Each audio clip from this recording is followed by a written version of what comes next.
Hello and welcome to Nerdarchy. For nerds, by nerds. I'm Nerdarchy Dave. Today I'm hanging out with Luke from Dakota Irish, and you are a dice maker and seller, correct? Like, and you also do like other accessories and stuff like that as well. Yeah, yeah, yeah.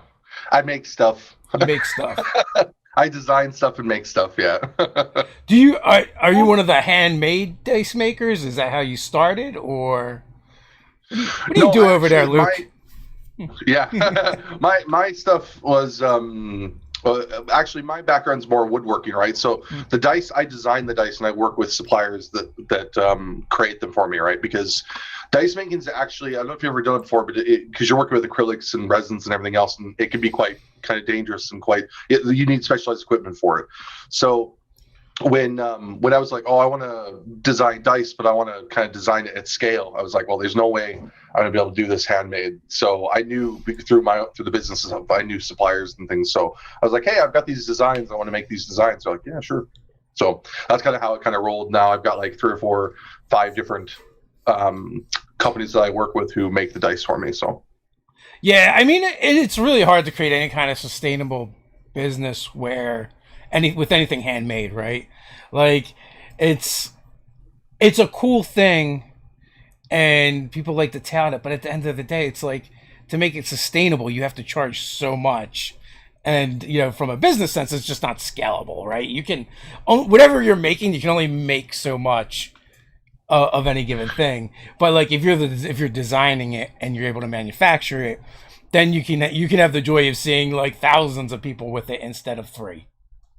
yeah, well, this is exactly it, right? I mean, this is why, it's really funny because I was explaining to somebody before, I was like, how we kind of got to the point where we devalue stuff so much, right? Yeah, Like I was like, back in the 40s and 50s after the war, right? And it was like, what I mean, even in the 60s, there was like focus put on, things that were made, by individuals near you, right? And then it was like, no, we need cheaper stuff because our wages didn't go up, right? And all the stuff that you kind of, the stuff that's going on now with wages and middle class and things like that, that's why all this stuff happened where people are like, no, I need cheap stuff. So like when you're like, oh, you want to handcraft a set of dice, right? We're like, sure, that's going to cost you like, depending on the dice maker, anywhere from 80 to 300, $400. And people are yeah, like, oh, what are you talking about? Just a set of dice. And it's like, yeah, I know you're used to buying the stuff that's made at scale, but if you want something that's handmade, it's going to cost the person's time and effort into it.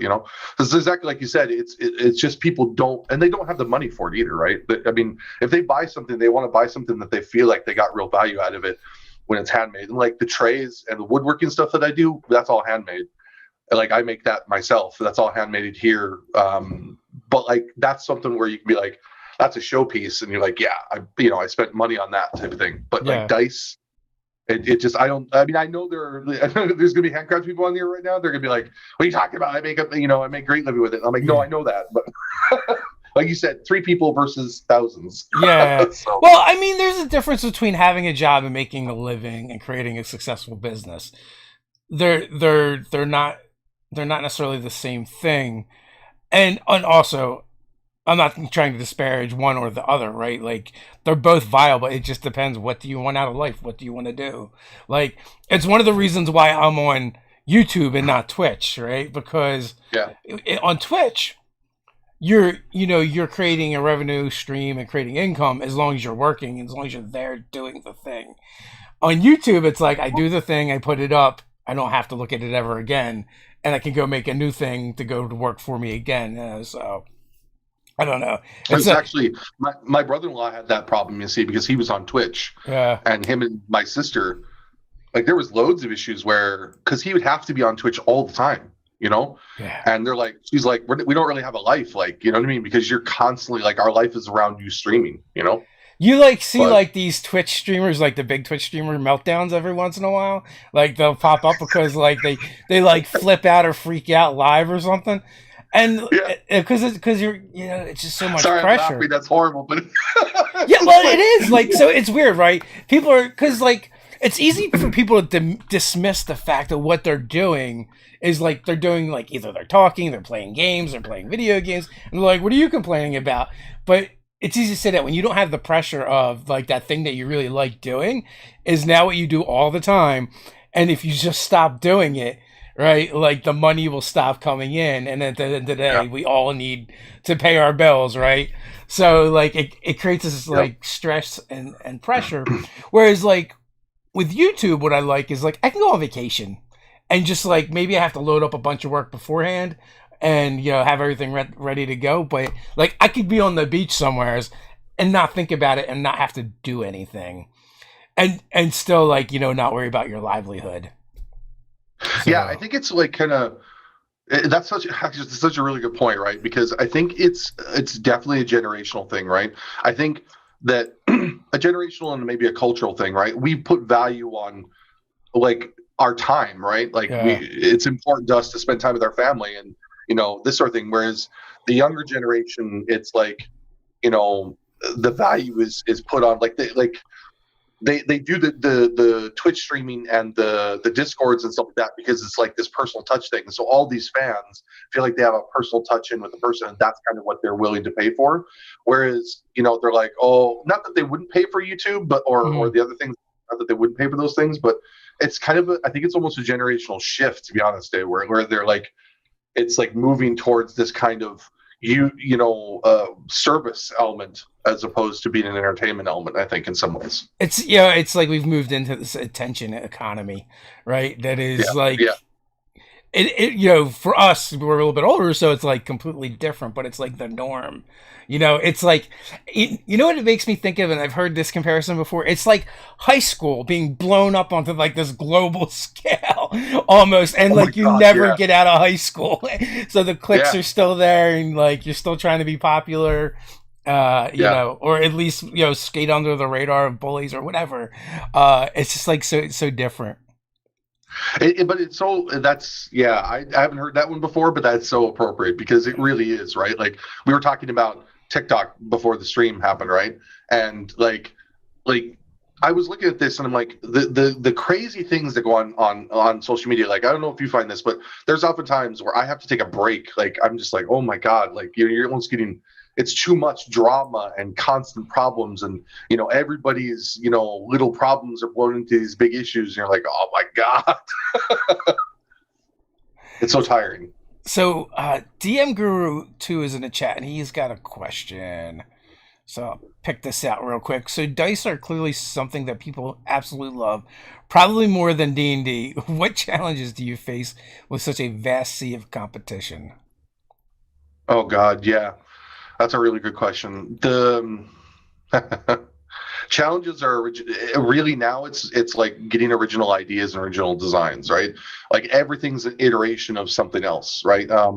When Dispel Dice did their when she put out her first kind of, I don't know if you know Dispel Dice, but Dispel Dice had like this 2 million, or I think it was 2 million. It was millions. I saw it with the sharp inclusions or something. Yeah. Well, what she has in there is this holographic paper, right? And nobody thought about using that before, but now you see it like everywhere, right? And in different designs and colors. So originality is probably one of the biggest challenges that I face as a designer and as a producer, and trying to think of new, cool ways of creating dice that are, something that we want to roll with. Being honest with you, for me, like the marble dice anymore, like the two-tone and marble dice and pearlescent dice, like they're done to the nines. Like me, I'm focusing on like sharp edge dice, metal dice, gemstone dice, things like that. Like those are the things that I want to see kind of doing cool things with, because like plastic dice, aside from sharp edge dice, it's kind of an inclusion dice. Sorry, sharp edge and inclusion dice are pretty much everything else has been there, done that. There's not really anything new you can do with it. Some of it's like so much marketing too, right? Like there was one Kickstarter, and it like, in comparison, it wasn't amazing, but it did well. Like I think it was like their first Kickstarter.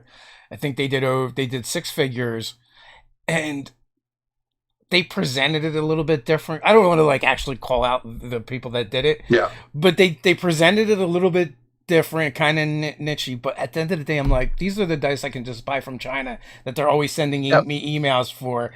And I'm like, why did this Kickstarter do so well? And it was literally just the market, because the dice to me were they're okay, but they weren't anything special. And then like, we work a lot with a company called Easy Roller Dice, and they've done some really unique and interesting things. And their Kickstarters, they always kick, but they're like middle of the road, right? They're successful, but they're not like huge. And I'm like, I don't get it. Especially like when they did like the Elven script and the dragon fonts, like that stuff was really cool. And like they had to move to doing more unique stuff because I guess their manufacturer was somewhere else, and you can get your dice made really cheap. But the problem is, other countries do not respect IP, and there's nothing you can do. So someone else started using their plates because they just use the same company probably, and they told me about it. Now I wouldn't have noticed because it was like a regular font. I'm like, I don't know, it looks like numbers to me. But I guess you guys know because that's what you do all the time. Yeah, like it's really interesting. What we talked about there was the marketing element of it, right? So and Kickstarter for a second.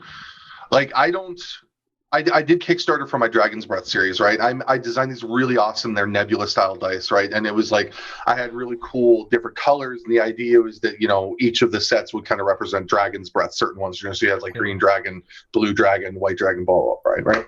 And like I designed it, I was really delighted with the designs, and I put it out there. And I mean, like I went in there like with this realistic figure, right? In my head, I was like, okay, well, this is how much it's going to cost to produce it. This is how much it's going to cost to do all the other stuff, blah, blah, blah. And I can't remember what it was. I think it was like 25K. Like I was like, if we were going to produce this, I need to make 25K. That's going to be the bottom line.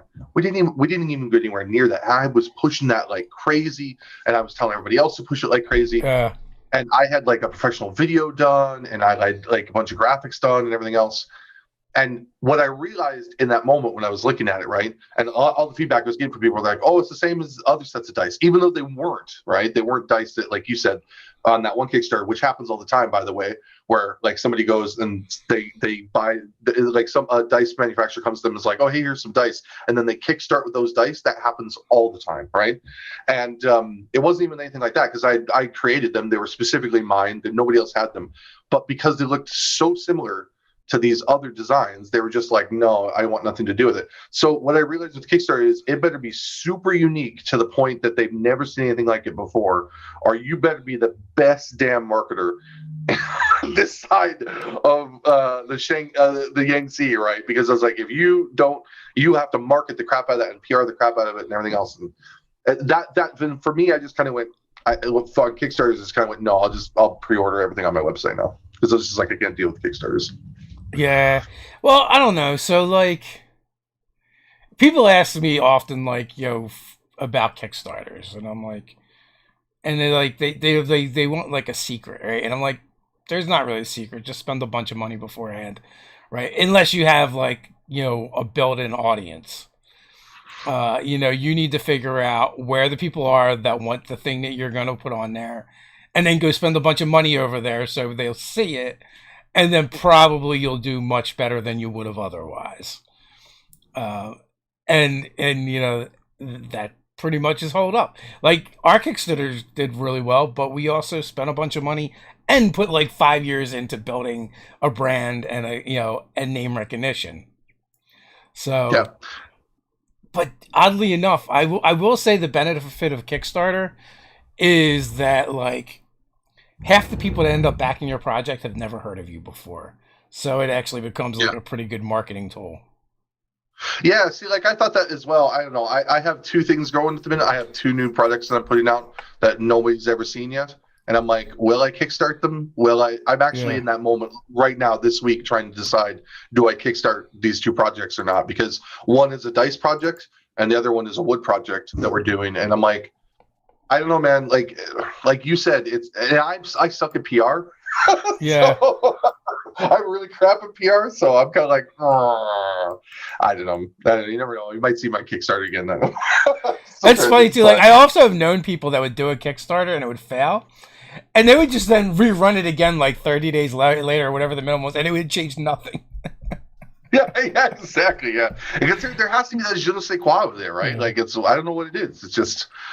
Yeah, like there's, I'll give you an example, right? So Dispel and Wormwood just did a Kickstarter, right? And these are, I mean, they're different designs, but they're essentially what Kickstarter did before, right? and they got over 2 million for that now. I think it's ended now, but they got over 2 million for it. And I was trying to figure out, I was like, why did this do so successful? And I was like, it's because Wormwood was in it, right? So before Wormwood did this with Dispel had all these, people who were coming into it because it's a new idea. But now they're getting all the Wormwood people into it. And I'll see Wormwood people talking about dice now. And I'm like, it's crazy when you think about that crossover. That to me was really cool, actually. I can't believe that succeeded, to be honest. Well, I mean, when you dig around at the success, you realize, like, it's never really like a fluke for the most part. Sometimes, but most of the time it's not. Like, someone was telling me about a Kickstarter yesterday, I think, and they're like, and I think it was just for a D&D product, and they mentioned the company I'd never heard of. I was like, wow, how are they doing so much so fast? And then they're like, oh, they teamed up with Hit Point Press. I'm like, oh, that makes more sense. Yeah. They've done a bunch of Kickstarters, and they have a lot of pull already. So, there's a bit of a science to it. So Brian Smith wants to know, how has 3D printing changed what designs are possible in the supply demand? Oh, I think it's radically changed us. I don't know. I use a lot of 3D printing. I don't know. Have you done much of it? I've not done any yet. Oh my God, man. Oh, mind-blowing stuff, right? So I got my first 3D printer as a Prusa Mark III, right? And I mean, the stuff that you can do with this, like those minis behind you there, like those, you can print those on your printer at home for like nothing, a fraction of the cost that it costs you to buy them from, even Boneworks or wait, what is it's Boneworks. What's the name of the cheapy ones? Bone, I don't know. When you say Bones, I just think of the Bones Kickstarters from Reaper. It was Reaper Minis. Sorry, it was Reaper Minis. Yeah, they do like really reasonably priced ones, right? But like if you get a resin printer now, those are the better ones, right? Because the Mark III that I have is a laser, a layered model, right? A resin is different. Like those are basically the same type of minis. They cost you nothing then to do them. So like I think it's radically changed how it goes for people who have a bit of money to put into buying, say, a resin printer. There's your minis done. Like you don't need to buy minis anymore. You just need to support artists on whatever you're doing. And get the files, STH files or HDL. STL files. Yeah. Yeah, it's radically changed, even for like prototypes, right? So if I want to do a prototype dice, like, and this happens a lot, like masters are created this way. They'll 3D print a master set and then they'll pour it, and then that's your master set, like that's your master's molds. So like it's really radically changed it. It basically put it what was happening to manufacturers, which is like super expensive. And if you ever went for like I can't speak, a sample, like samples are expensive. They charge stupid money. Even in China, they charge stupid money for samples, right? Because the plates are expensive. Well, not even that. They're not even doing it with plates anymore. They're doing it with 3D printing, but they're still charging you for it, right? It's because they know they can get away with it, right? So, and like dice now, I don't know if you know this, right? But they don't use, the only time you need molds for dice is if you're changing the font. So if you don't change the font and say you just want Nerdarchy symbol on the D20, on the 20, right? Yeah. You can get that done because they've factored it in now where the molds, they can change that one 20s. Piece out. Yeah. So like, I mean, the 3D printing stuff is wildly changed. I've seen resin dice printing stuff that uses part 3D. Oh my God. It's incredible stuff they're doing with it. What do you think of, did you see the pixel dice? Oh, yeah. I see, I loved it, but then I was like, how are you going to change the battery, bro? Yeah.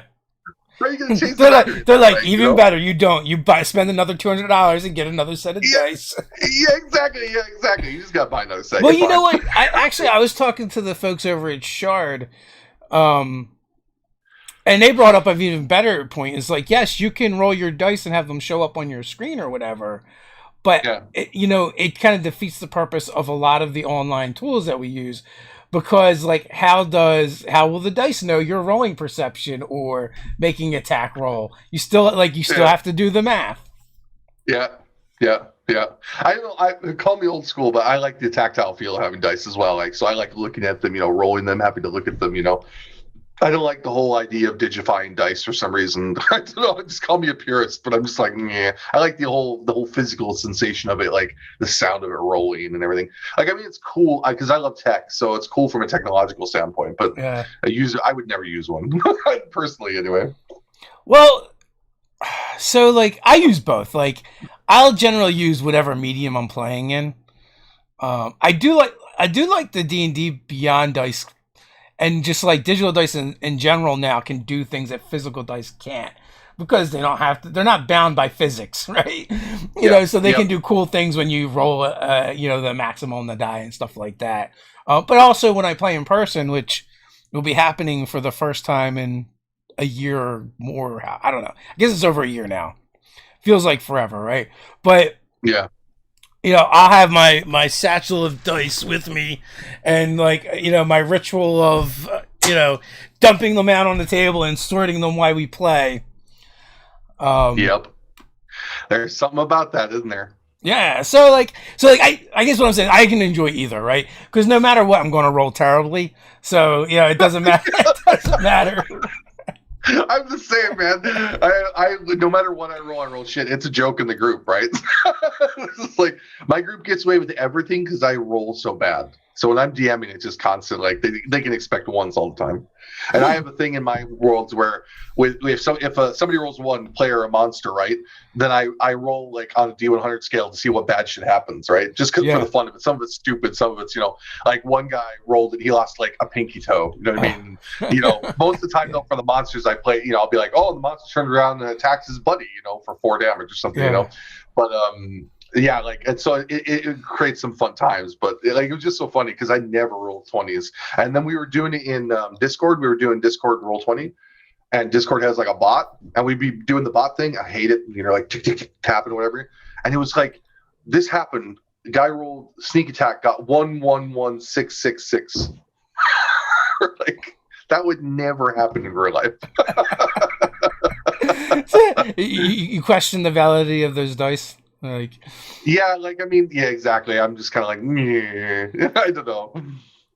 It just seemed a little bit weird. It was like we would roll, and then we switched over because I was DMing. It was really hard to type, so I was just like, "Fuck you guys, I'm just gonna roll." I had the camera pointing down at my tray, and I was just like, "I'm just gonna roll in person." And like the rolls changed overnight. Like it was just like boom, within seconds, it was a completely different game because the rolls were different. So. Yeah. Although I will say, when rolling digital dice, I feel like I have someone to blame. Because I generally know the people that like made the software or whatever, just because of what we do. So when we use Fantasy Grounds, I'm blaming Doug Davidson over there, or or Adam Bradford if it's D&D Beyond dice or whatever. Yep. He's like, oh, it's personal. Not my fault. It's your fault. Yeah. So when you buy my set of my dice, you can blame Dakota Irish. You're like, it's Dakota Irish's fault. It's horrible dice. Luck of the Irish, my ass. Yeah. You know what? I will take a moment for just a moment to get into a fight with you, right? And the chat, and say that dice balance is total bullcrap, right? Because people worry about it all the time, dice balance, and I'm like, guys, trust me, when you're rolling these dice, unless there are massive bubbles, it's really not going to make a difference. Yeah. It's like we did a physics test one time, right? Because everybody was like on about the salt test. Yeah. Saltwater test. And so he's like, oh, the saltwater test is this. And I was like, you realize you're like simulated a near zero gravity environment, right? We don't actually roll in those environments. And they're like, oh, right. Didn't realize that. I'm like, yeah, because we don't roll in space. Like, we're rolling on a table. There's gravity. It bounces. It rolls. It does this, So, like, I was trying to explain to somebody. I was like, because they're always, people go on to me all the time about the inclusions, right? They're like, oh, the inclusion's this, inclusion's that. And I'm like, unless it's lead or like a really heavy or light material, it's really not going to make that much of a difference. Like, I mean, you might get an extra 7 in after 100 rolls or something, but they've done scales on it. Like, if they've done there's a statistician's modeling where you put it in for true randomness, and like they always match true randomness. So like I always tell people, I'm like, if you're buying a set of dice, buy the set that you think is really cool and have fun and stop worrying about balance, because it seriously doesn't make a difference. But if you absolutely have to worry about balance, if balance is absolutely in your head, use a program or roll metal dice. 100%. It's like Right now, a game science strike team is on their way to take you out. the fight has begun. Game science is out to get me, boys. Yeah. Well, and then I think you can buy their dice at a discount if you buy their cast-offs. Oh, that's true. Yeah, that's right. Do you know what? He's been around for so long. Do you know how long he's been around doing I that? have no idea. I know the name. I've known the name for a long time. It's like the 70s, Dave. The 70s, this man's been doing this. Oh, wow. This stuff from Kentucky. From Kentucky, no less. So he's cared about it for a long... Because those people that care about that, they really care about that. They really care about that. Yeah, they really do. They really... That's why I was like, I have to disclaimer this shit, because I'm going to get emails, angry ones about it. Yeah. I got one guy, what did he say to me? He was like, he was so mad because he got what the hell was it? Did he saltwater test your dice? Yeah, 100%. Yeah, definitely saltwater. One guy did it the best though, right? The best one was this guy, and God love him if he's watching the stream. I love you, buddy, but this is the funniest thing I've ever happened to me. Was he emailed me and he goes, "I bought your Celestial Artificer dice, right?"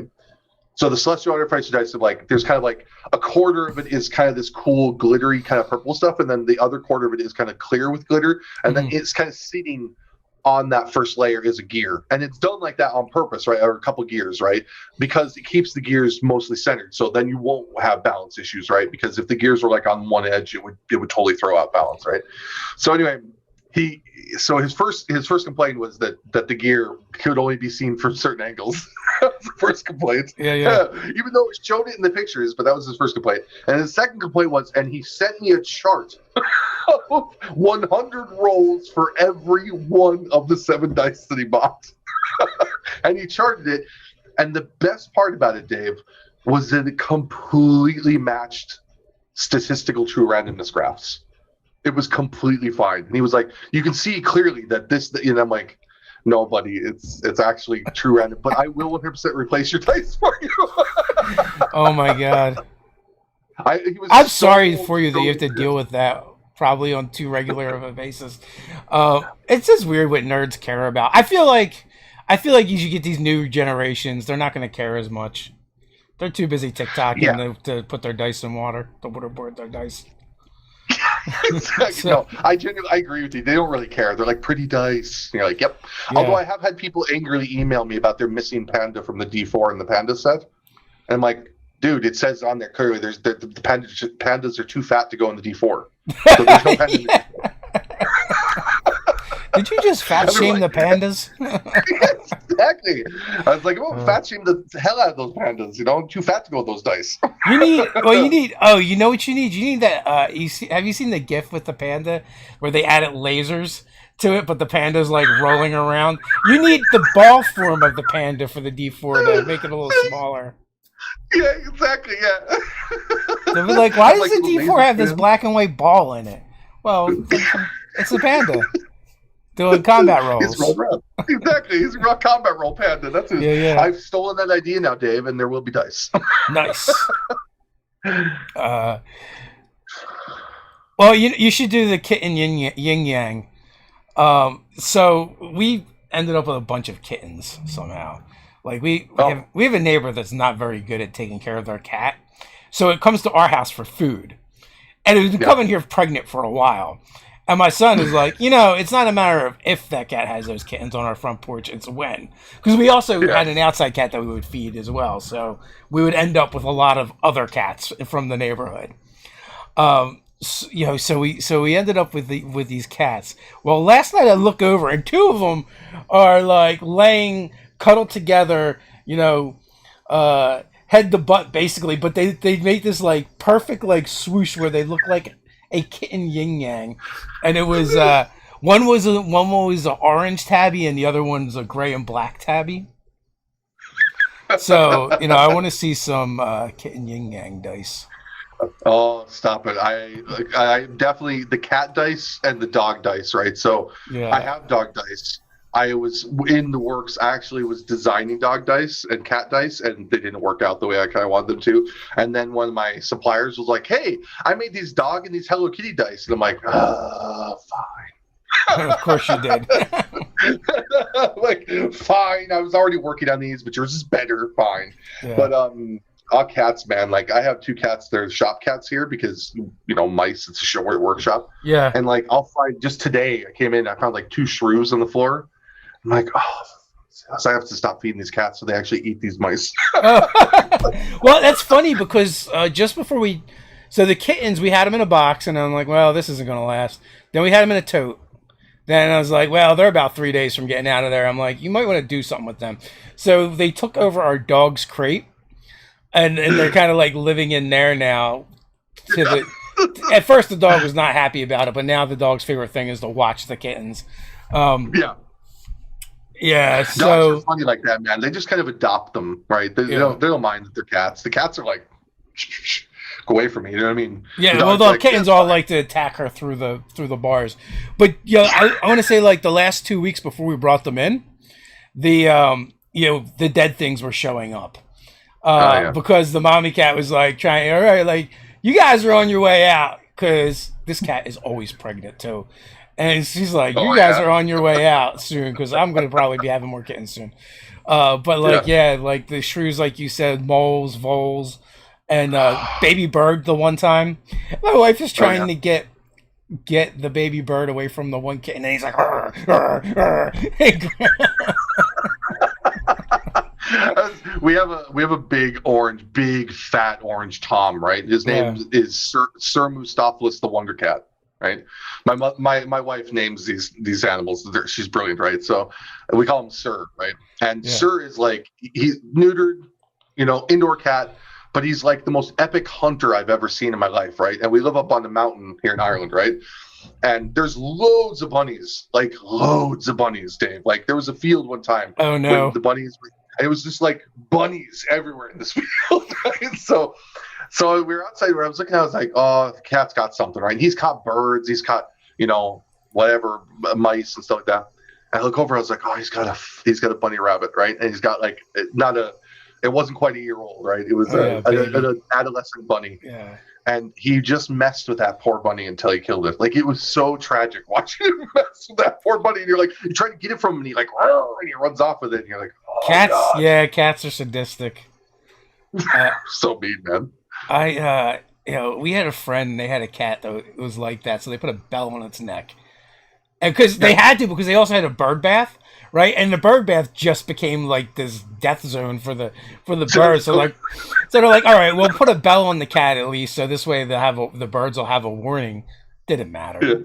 Didn't matter. I was just gonna say, Sir has one, and we can hear it when he's coming, but apparently the rabbits can't. Well, that's funny because we also we have one cat that is actually a kitten from one of the last litters of this cat, and like I'll be down here and I'm like, is the dog running around upstairs? And it's this little cat, right? It makes that much noise. It makes more noise than a person. But the caveat to that is when it doesn't want to make noise, you don't hear it. Because we got like a half wall going up our stairs, and like you'll put your hand up there, and next thing you know, something soft and furry is grabbing it, and like it's like 6 feet in the air. This cat just jumps and attacks anything that's up there. It's this thing. It's such a weird cat. Yeah, they're so funny. Like the cats are so weird. He shakes his tail like a rattlesnake. When he gets excited, just the tip. Yeah. It's so freaking funny, man. It'd be like 10 o'clock at night and we'll hear. Yeah. I'm like, what the? The wife like, what the hell is that, right? It's the cat who's like 10 and he's going demented on the stairs. You're like, what are you doing? Yeah, we have another cat that's a little older that seems to be like he plays a lot more because of the younger cat being around. Yeah.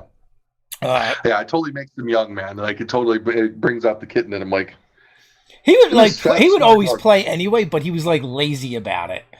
He would like to bat things around like very leisurely, or just lay there.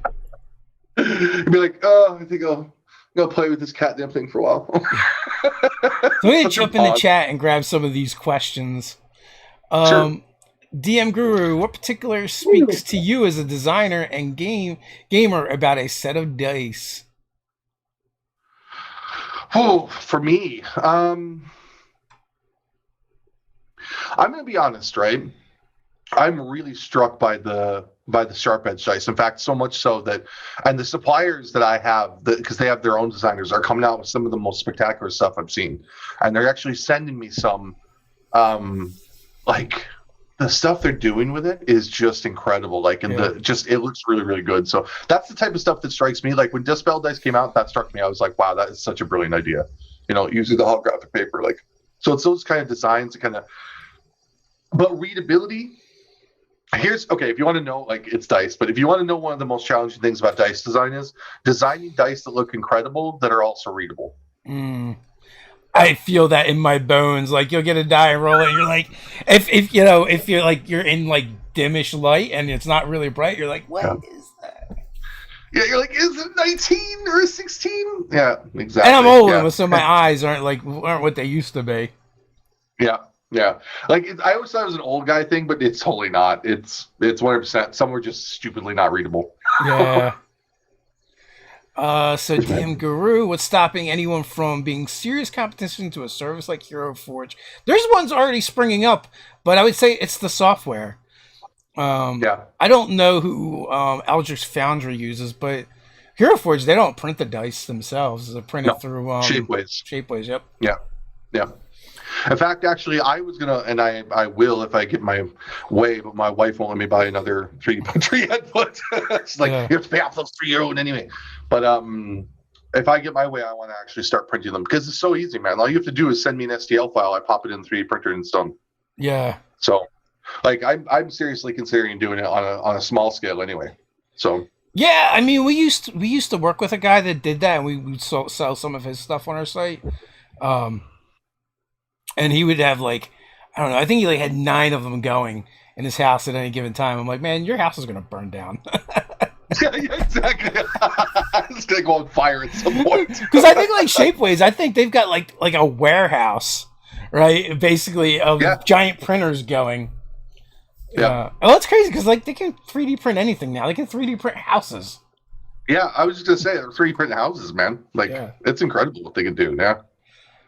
Taurus wants to know, how's Whiskey the dog doing? I was literally just petting. He's laying right here. Come here, Whisk. Come here. He's camera shy. That's the problem. Come here. Come on. Come up here and say hello to everybody. Come here for a second. Come here. Come on. Up. He's so lazy. Like, he's so fat. Lazy. Come here. Oh. He's come like, here, big guy. Come here. Oh. There we go. Oh, yeah. Come here. Oh, big guy. Oh, he's a big guy. Is that an Irish setter? He is a Bernese mountain dog. Nice.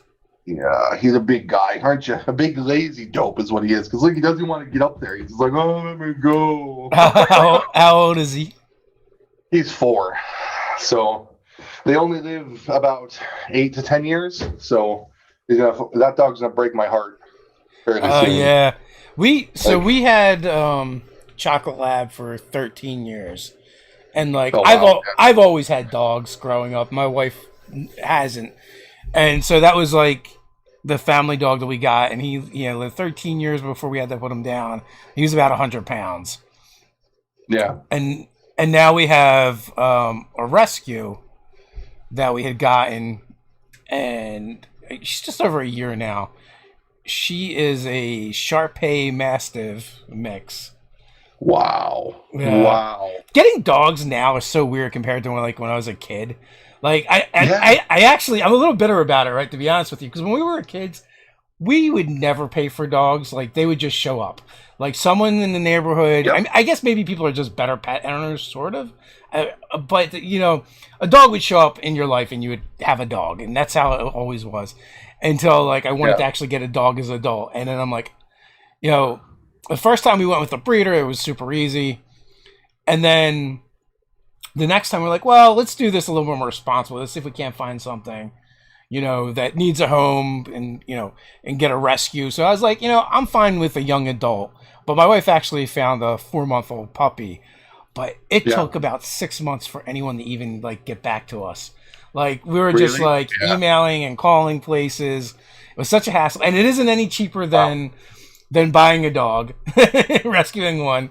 You know, it's about the same. Oh my god. And even like now, like some of these places where they sell dogs, it's like they like make mutts and then they give it a weird name and then sell it for Yeah. like $400 or $500. I'm Like like, Labradoodle.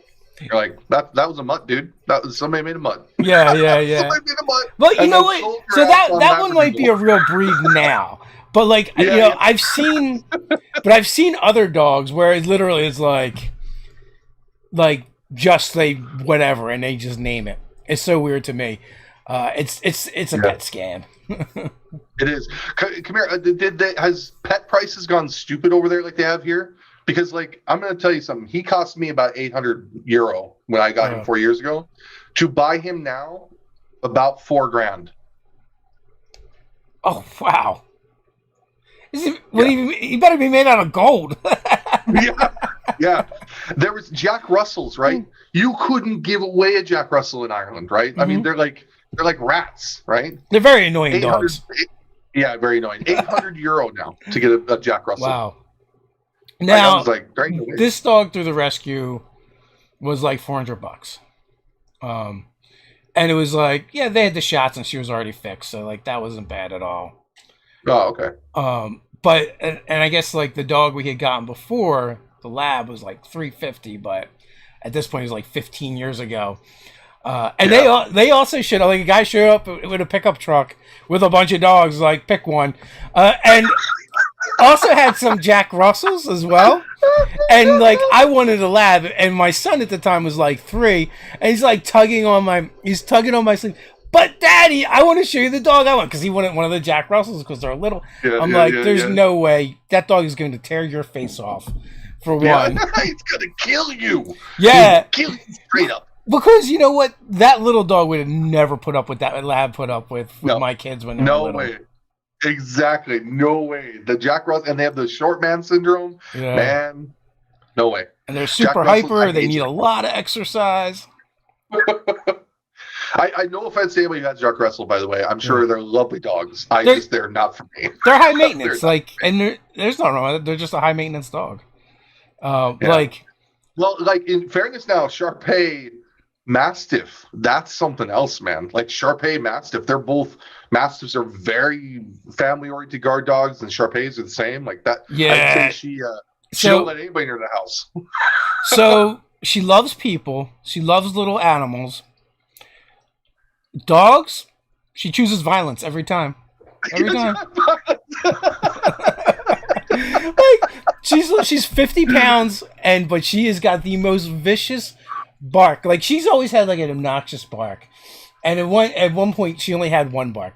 But then she developed her "I hate dogs" bark, and like we had one of my sons brought over his dog so we could test her to see if she really was violent towards other dogs or if it was just her barking. He totally snapped at the dog's face.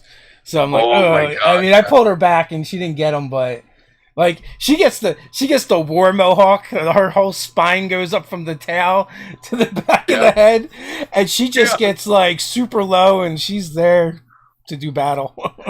Yeah, she's like, you will die by my teeth and jaws. She's a dragon in dog form. And it's funny because she's like so like sweet and dainty. Like she goes to get up on the couch, and it's like this Herculean task. She gets up so daintily, or when she gets off, she like slithers. Right. Yeah.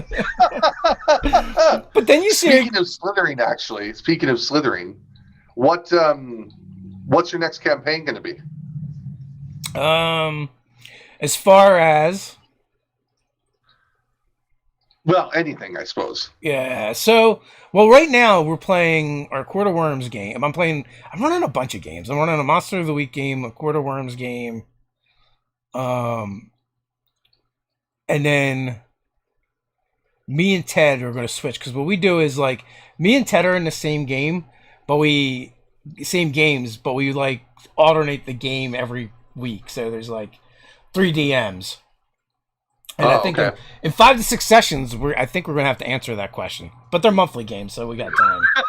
I don't know. Like That's a I 5 or 6 sessions answer or question. Yeah. I actually wanna run a game I'm calling Under the Dome, right? Oh, okay. Which is like the world outside of the dome is this like chaos magic wasteland, and it's a little more steampunky, less D&D, little inspiration from Descent into Avernus with the war machines. Like I want to use the vehicles but not have them run on souls. I'm gonna have them run on something called grind, which is just like the stuff that they collect outside of the dome, where it's not safe. And I want to do a lot of like kind of like mutates and mutants and stuff like that. Yeah, I might do it as a 5e hack. Might do it with something else. I don't know. It depends what my players want to do. Oh, it's interesting because I'm the DM for the group, but I kind of, because with work and everything, and we went so busy with stuff, I was like, guys, I would write like up to level 5, and then I'd be like, okay, one of the guys has to take over. So Stuart he's been playing since like first edition, Yeah, and him and I love Vampire and all these other ones, whatever. But we had 2 new guys in the group, so he's like, well, I want to keep it 5e, but I want to do something a little bit more horror and psychological element of it. So he hacked it, and he's creating this like we're starting it not this Friday, I think it's next Friday, and it's like kind of like it's 1985. And we're like in Iran, and we're going to be going to this like archaeological dig, and like it's so cool. Like he was just went on this huge creative drive and just created this like entire campaign thing, which is really cool. And that's what I love about 5e. I think is a little bit easier than other versions were, but to hack it and just to create something, and be like, okay, well, we use most of this system, but I'll change a few little small things of it, and then suddenly you're in a sci-fi world, or you're in 1985, archaeological dig, But yeah, I'm looking forward to that because I still have to write up to level 10 for my other campaign. So take as much time as you want, Stuart. It's fine. all I know is I want chinchilla mobsters. Yeah, chinchilla mobsters. I like that. Yeah, not monsters, mobsters. The mafia.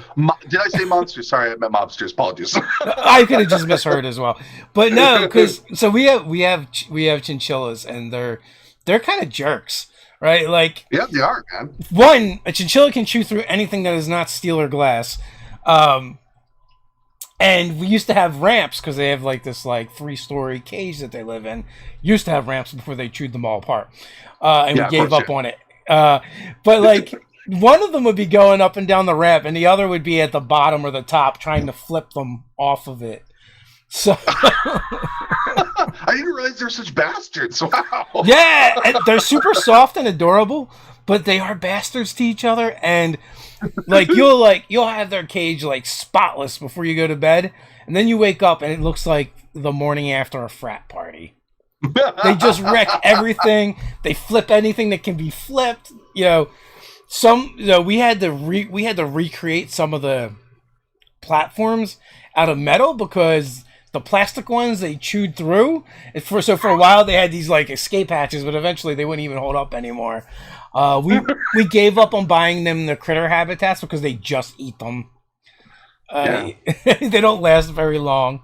Yeah, fuzzy, cute little demons. They are. Who would be very good monsters and mobsters as well. But yeah, they're kind of cool. We'd like put them in like these giant hamster balls and let them. They would terrorize our last dog. Do you like that guy in Bolt? What's his name in Bolt? Oh, the hamster. Yeah, the hamster. Bolt. Yeah. Going around the place. They're kind of like that hamster. If that hamster was more malevolent. Yes. He had a much eviler look in his eye. Yeah. But I will be honest, like, they are so soft. I'm like, I see why people make coats out of you. You are so soft. Oh, that's horrible. View my chinchilla coat. Okay, Cruella DeVille. But Yeah. I meant to ask you this before, right? But you have this big ass bag of dicey goodness. So where do you roll your dicey goodness? Oh, so we have a ton of like dice trays and stuff. Because we've been working with Easy Rail Dice for a long time. You're doing the hex trays then, are you? But that being said, this one which is funny because of the green screen. Right. But this one was made by my wife's grandfather. So I actually always use this one. Oh, of course. Yeah, you got to have the heritage, like, you know. Yeah, like that was like pretty early on in Nerdarchy. And it might even, I don't know, I feel like it was after we started Nerdarchy. And my wife's grandfather was a woodworker, hobbyist. And she's like, hey, can you make this? And you know, she surprised me with a dice tray, so it was kind of cool. Well, that's lovely, man. That's the best thing is when you have something like that. Like it's the family thing, you know. Yeah. Like something that's from the family. That's why, like when I'm making mine, like I always try to put out like it's something that should last. You can give it to your son, and son could give it to the grandkids. You know what I mean? So like, yeah, okay, fair enough. I made it, but like, it could be passed down. Do you know what I mean? Be like, that was my dad's tray. You know what I mean? Or like that's ideal because I think that's the legacy we give our kids with role playing games, right? Is the love of, you know, sitting out with your friends and all these little things, accoutrement, as we say. I got made fun of for saying that word one time. Oh yeah. Dad, what are you talking about? It's all the fun things. he actually had helped me make our first gaming table too. But like this was like 20 plus years ago. So it's not what you think about when I say make a gaming table. It was literally like, you know, we used to game in my basement, and I'm like, well, it was also where I would work out. So I needed something that I could fold up, but I didn't want like a chintzy card table. So like we took like a sheet of plywood and cut it in half, put hinges on it, and you know, and put some legs, you know, and the folding legs on it. But like Ted is like every once in a while laments the loss of the table because it was essentially just a sheet of plywood. People would just doodle on the table. So you know, so all the works of art have been lost. Oh, yeah, I was just gonna say, like, that's when you have like the works of art going on. Your friends leaving the, you know, the dick symbols and stuff. Do you know what I mean? It's like Jester was here. You know, that's what happens with those tables. You can't do that with a wormwood table. No, you'll want to murder somebody. Yeah, exactly. Like I was thinking there. I don't know if you've ever seen it, but have you ever seen it's a round table that you turn and it opens up and becomes a bigger one. Yeah, I think I have seen it. Yeah. Those are so cool, right? I would love to make a gaming table out of that. So you just be like, turn it, and you've all got like your own individual spots, but then in the middle is where you could game at, and then you just turn it and close it up, and boom, it's table again. I think it's Carolina Games. Like they make a lot of tables that are just like functional tables that transform into gaming tables, and they have like all kinds of versions, like the big dining room table, the coffee table, like a hutch that like transforms. Like part of me wants to do that, but then the other part of me is like, oh my god, the investment into getting into the stuff, like it's so expensive as well, and like trying to get, especially being in Ireland, like trying to like transport it off here probably wouldn't be too bad, considering like it costs me less to send stuff to the States than it does for you to send stuff to California, which I think is funny. Oh, that is weird. Yeah, isn't it? Like it costs me significantly less. Like so, like when you send something, if you sent the same weight to California, it probably cost you like $5 or $6, right? For me, it cost me €3. Yeah. What about shipping to like Japan or Australia? Same. Really? Because like when we ship to those places, it's like super expensive. Yeah, and I don't know, like I mean I understand logistics parts of it, but like like if I send like first, the only thing is it'll take like 3 months to get there now with the pandemic. Like it's ridiculous, the shipping stuff. And people don't get it. Like people are like, why does it take you 3 months for my stuff to get to Ireland to Massachusetts? And I'm like, first of all, it's the mail. Yeah. Second of all, it's like what's happened because of COVID is there's less planes flying, and mail carriers used to use commercial planes. I don't know if you know this, but they used to use commercial planes to ship excess load. So like if they had like more than something, they would just be like, oh, DHL be like, hey, stuff that on the Delta flight going over to wherever, you know what I mean? So they would do that. So that's not happening anymore. And then the ships are all full. And so like you might have like a package, like if you bought from me, right? Most of the time it'll get to the States in like 2 weeks. No bother. But sometimes if that stuff gets put on a ship, it's going to be a while before it gets there. And there's no rhyme or reason why it happens either. So like to Australia, that stuff goes by ship, like almost all the time. So when the Suez Canal blocked up, Oh no. It was. Oh yeah. Yeah. Yeah. I mean, we're dealing with some shipping stuff where things are like.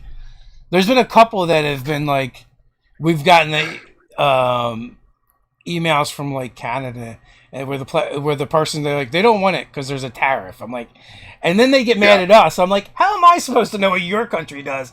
Barely know what my country does, let alone all the countries. Exactly. Yeah.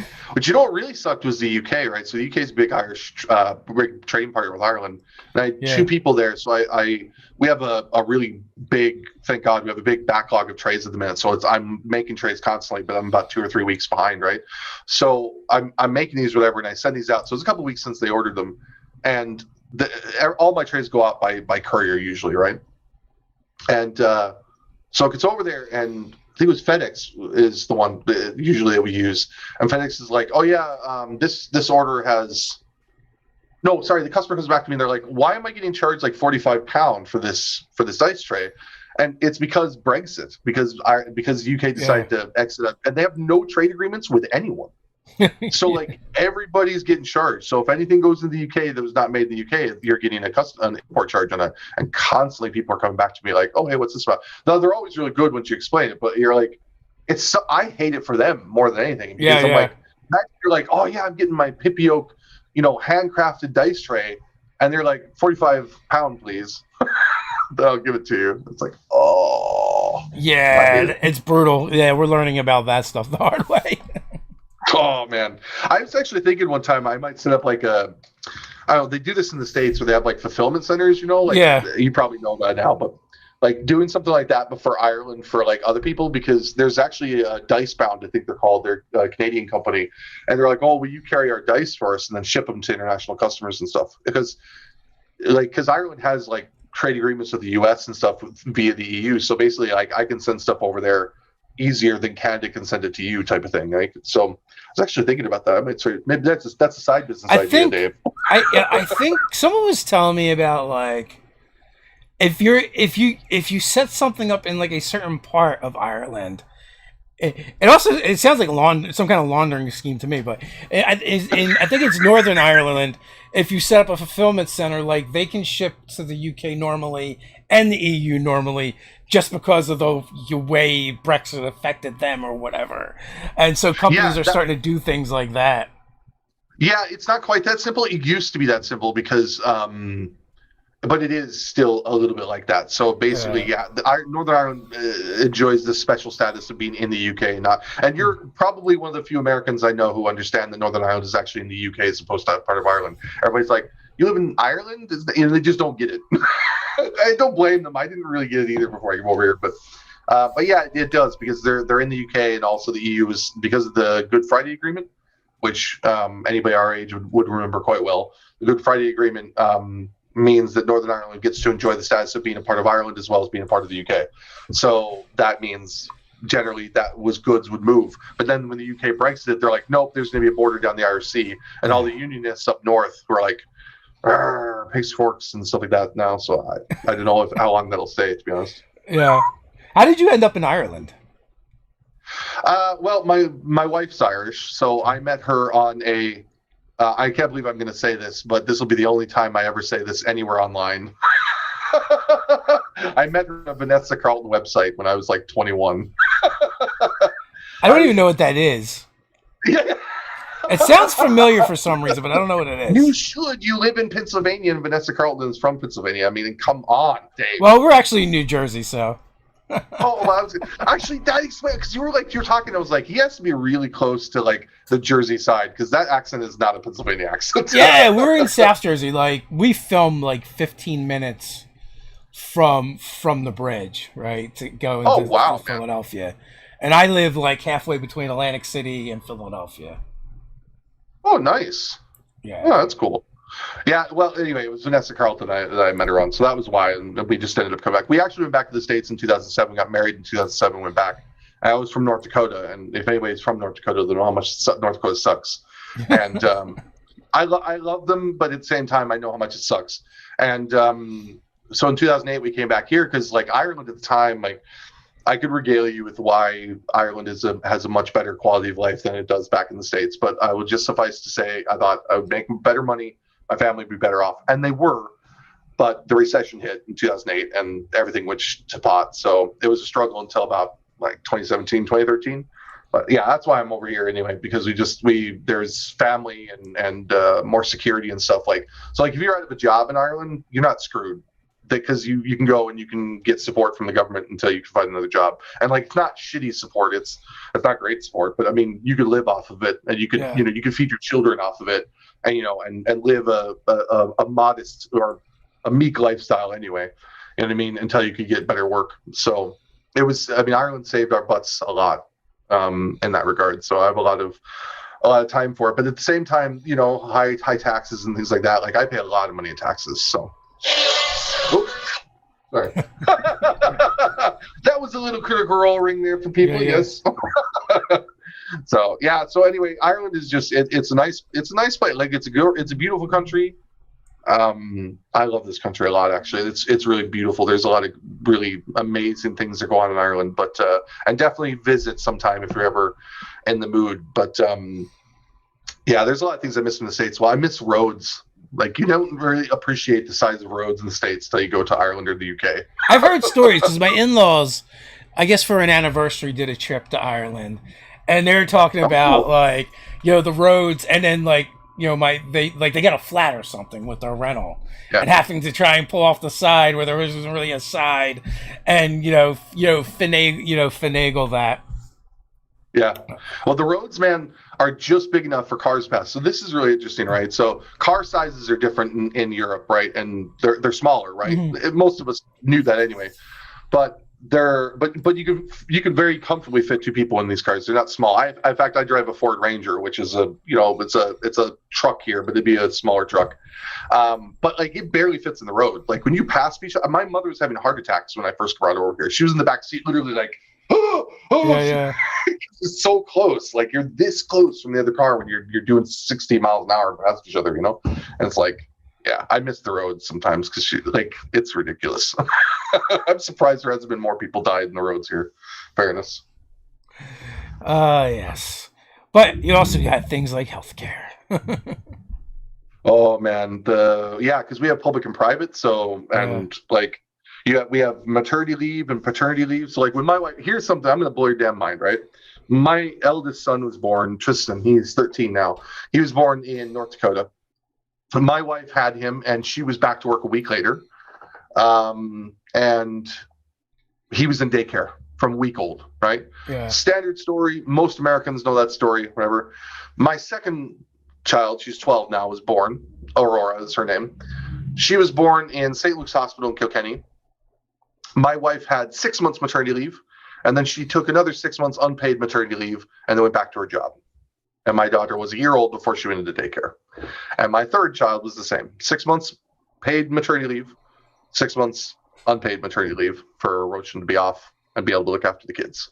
And I mean, like, once you have that and you experience both of those different dichotomies, you realize how stupid we are in America with our healthcare system. Because we're like, why do we do this to ourselves? Why do we allow that to happen to ourselves? Whatever, it doesn't matter what party you agree with or what party you align with. Like, this seems like the natural, like a mother should be home with their children looking after them. A father should be able to take time off to look after his wife while she's just after having had a baby, one of the most traumatic events in their lives. Like, I just don't, there's some things that we argue about sometimes. I'm just like, I don't understand why we even argue about these things. They should just be, it should just be common sense, Yeah, well, you know what they say about common sense. It's very uncommon. Yeah, exactly. Yeah, I know. My wife stayed home with the kids for 6 weeks paid and then 6 weeks unpaid, is what it ended up. But I think it very much depends on your company, right? Like who you're working for. Yeah.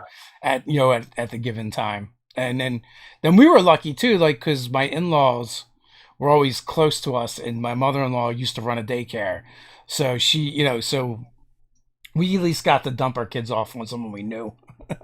Yeah. And the grandma was raising them. Yeah, exactly. Instead of strangers, instead of having your 1 week old child in with like a stranger woman's house, like I still can't believe we did that. It's crazy when I think of it, But there's so many things like that, stories, difference between the U.S. and elsewhere. Like, when you talk about, like, I worked for a big multinational corporation called Cognizant. Like, they have billions and millions and millions, like huge, massive U.S. corporation. And so I was running global programs for Facebook and Google and Twitter and things like this. And so I was like hiring people in like, Singapore and hiring people in Ireland and hiring people in Poland and hiring people in the U.S. And the difference between all these places, Dave, was compared to the U.S. I was like, how are we considered one of the most advanced countries in the world? And we're doing this to ourselves. Like, this is crazy.